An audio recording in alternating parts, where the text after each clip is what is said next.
Buen día, profesor Gerardo. Mi nombre es Romuald Verde, estudiante de la sección número 1 de Derecho Semipresencial.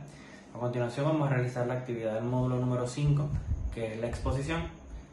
Ok, empezamos abordando lo que son las cosas. Las cosas, desde la perspectiva del derecho romano, el concepto de las cosas, res, se refiere a todo aquello que puede ser objeto de una relación jurídica. En el derecho romano, las cosas se clasificaban de diversas maneras. Vamos con la etimología de la palabra. La palabra res en latín proviene del indoeuropeo re, que significaba asunto, cosa u objeto. En el derecho romano, res se utilizaba para referirse a todo aquello que podría ser objeto de derechos y obligaciones, abarcando tanto objetos materiales como inmateriales. Vamos ahora con lo que son las clasificaciones de las cosas. Estas se definen de la siguiente manera. Res extra commercium. Estas son aquellas cosas que se encuentran fuera del comercio humano y por lo tanto no pueden ser objeto de negocio jurídico, como puede ser ejemplo, lugares sagrados, las cosas consagradas por los dioses, los caminos públicos, calles, plazas, entre otros. Continuando ahora con lo que son las clasificaciones, vamos con lo que sería el res divini iuris. Son aquellas cosas que pertenecen al derecho divino, es decir, que están dedicadas a los dioses o a la religión. Estas se subdividen. El res sacrae, cosas sagradas como los templos y altares. El res religiosae, cosas religiosas como los sepulcros y otros lugares donde entierran a los muertos. Y el res sanctae, cosas santas, las murallas y las puertas de la ciudad. Estas subdivisiones como características están fuera del comercio humano y no pueden ser objetos de apropiación privada. Continuando con lo que son las clasificaciones de las cosas, tenemos ahora lo que es el res humani iuris. Estas son aquellas cosas que pertenecen al derecho humano, es decir, que están sujetas al dominio y comercio entre los hombres. Estas se subdividen. Comenzamos con lo que es el res communes. Estas son las cosas comunes, como el aire, el mar y sus riberas. Continuamos con lo que es el res publicae.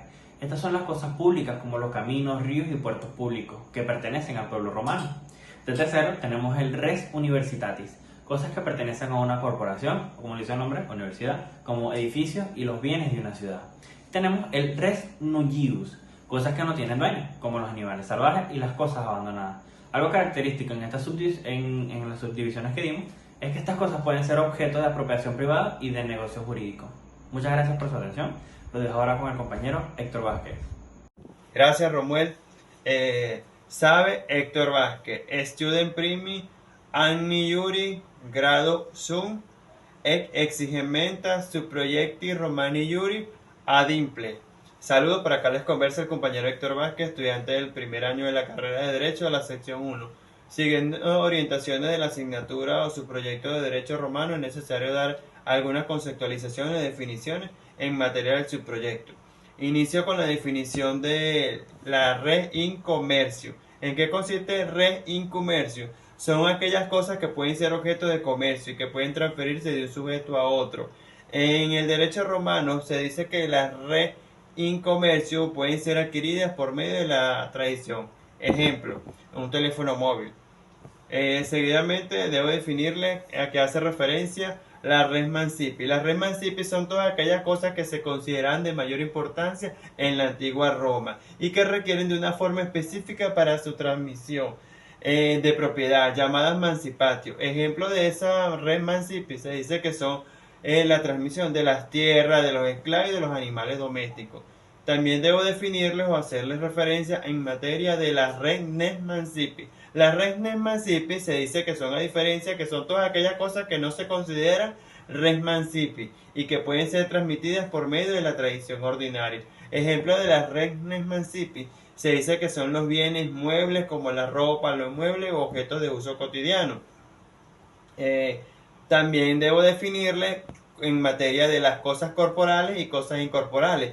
Cuando hablamos de las cosas corporales se dice que son aquellas cosas que tienen existencia física y que pueden ser percibidas por los sentidos. Ejemplo de las cosas corporales se dice que son los objetos materiales como los libros, un coche o una casa.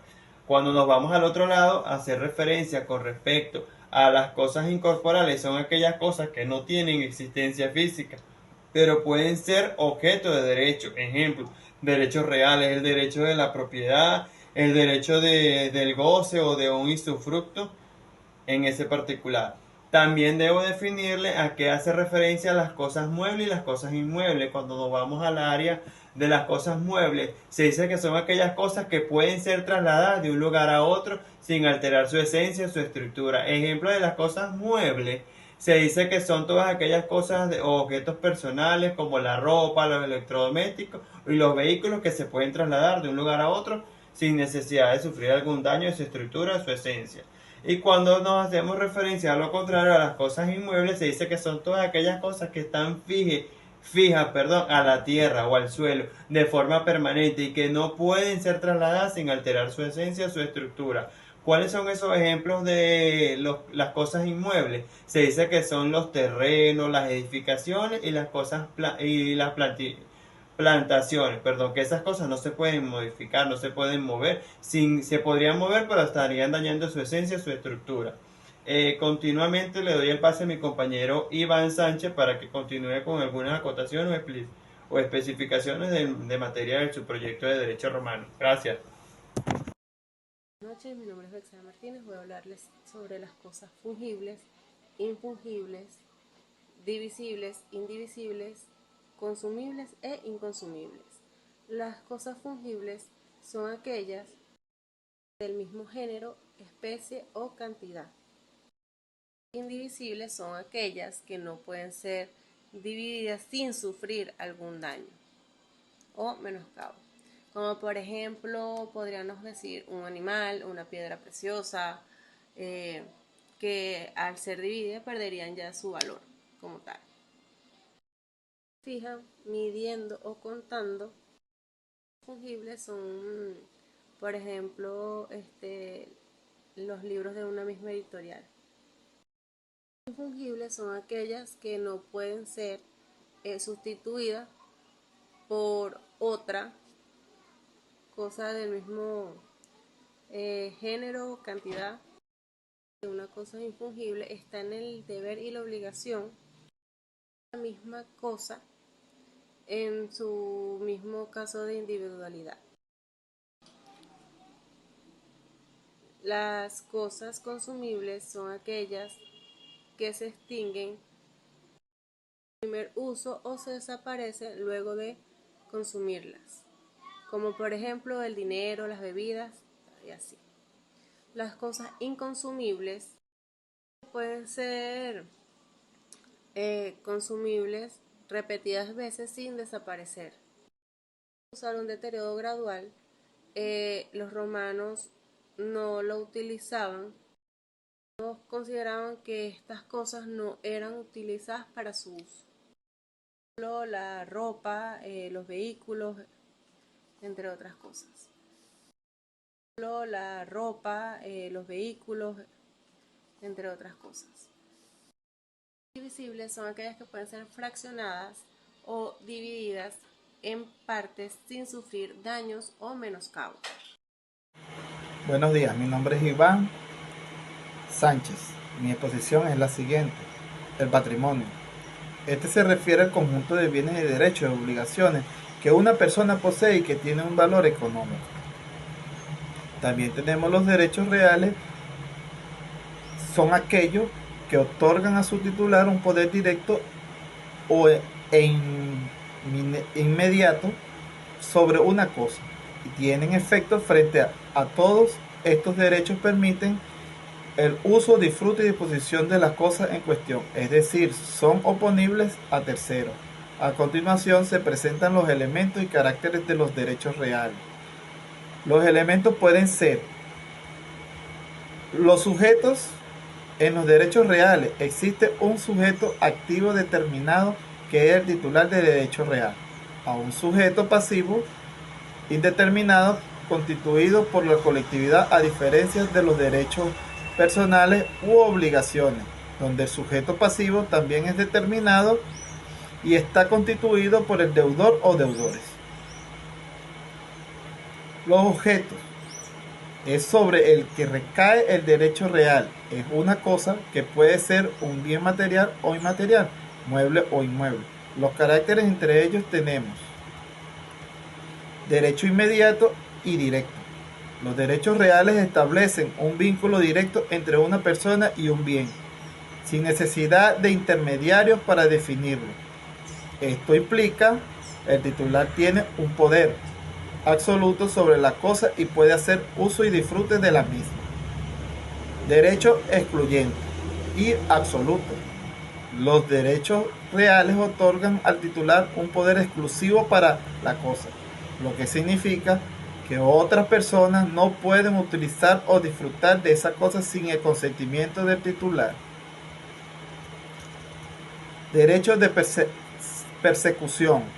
Los derechos reales permiten al titular seguir la cosa en manos de cualquier poseedor, incluso si ha sido transferida a terceros de buena fe.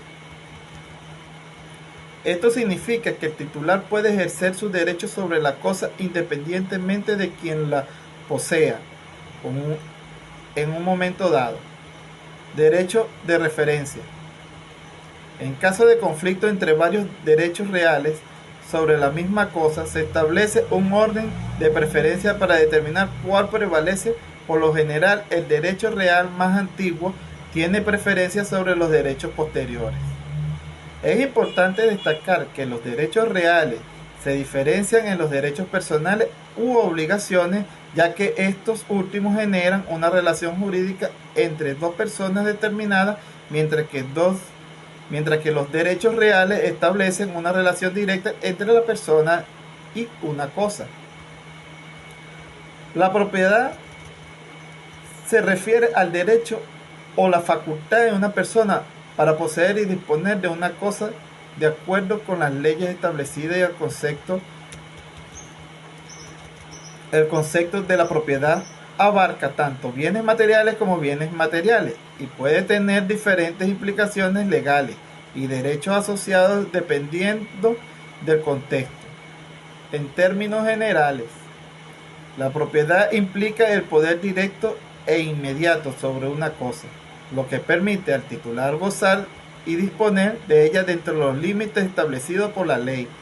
Para que una cosa pueda ser considerada propiedad, generalmente se requieren tres condiciones: que sea útil, que exista en cantidad limitada y que sea susceptible de ocupación. La posesión. La palabra posesión en español se refiere a la propiedad o tenencia de algo que puede tener diferentes significados. Dependiendo del contexto, aquí hay algunos ejemplos de cómo se utiliza. Tomar posesión de una casa significa adquirir o tomar control de una casa. En el sentido del control o dominio, estar en posesión de todas sus facultades significa tener pleno control y uso de todas las habilidades y capacidades. En el sentido de territorio o dependencia, por decir, Puerto Rico es una posesión de Estados Unidos y significa que Puerto Rico es un territorio o dependencia de Estados Unidos. La servidumbre, derecho real civil. En el derecho de la servidumbre es un tipo de derecho real que limita el dominio de un predio, llamado fondo sirviente, en favor de las necesidades del otro predio, llamado fondo dominante, perteneciente a otra persona. La servidumbre predial es un gravamen impuesto sobre un predio en beneficio de otros predios de distintos dueños. Las servidumbres pueden establecerse por ley u otra. Efiteusi, derecho real. Efiteusi es un derecho real que consiste en la concesión de un terreno a una persona por parte de un propietario a cambio de un canon anual y la obligación de mejorar y conservar la propiedad. Tiene la facultad de usar, disfrutar y disponer de la propiedad durante un largo tiempo determinado y renovable. Como por ejemplo, en la antigua Roma, la enfiteusi era utilizada para fomentar la colonización de tierras y el desarrollo agrícola. Derechos personales o de crédito. Son aquellos derechos que una persona tiene frente a otra para exigirle el cumplimiento de una obligación de hacer o no hacer algo. Uno de sus elementos son sujetos, objetos y vínculos jurídicos. Podemos encontrar los caracteres. Son derechos de carácter patrimonial, transmitibles, relativos, temporales y disponibles. Podemos encontrar la prenda. La prenda es un derecho real que recae sobre un bien mueble para garantizar el cumplimiento de una obligación. El deudor entrega el bien al acreedor como garantía, quien conserva la posesión del mismo hasta que se cumpla la obligación. Un ejemplo, un individuo solicita un préstamo bancario y ofrece su automóvil como prenda. Si no paga el préstamo, el banco puede quedarse con el automóvil para saldar la deuda. Uno de los ejemplos también puede ser que que ofrezca una moto, cualquier bien mueble. La hipoteca. La hipoteca es un derecho real que recae sobre un bien inmueble para garantizar el cumplimiento de una obligación, generalmente un préstamo. El bien hipotecado permanece en poder del deudor, pero si éste no cumple con la obligación, el acreedor puede ejecutar la hipoteca y vender el inmueble para cobrar la deuda. Un ejemplo, una persona adquiere una casa con un préstamo hipotecario, Si deja de pagar las cuotas, el banco puede ejecutar la hipoteca y subastar la casa para poder recuperar el dinero prestado.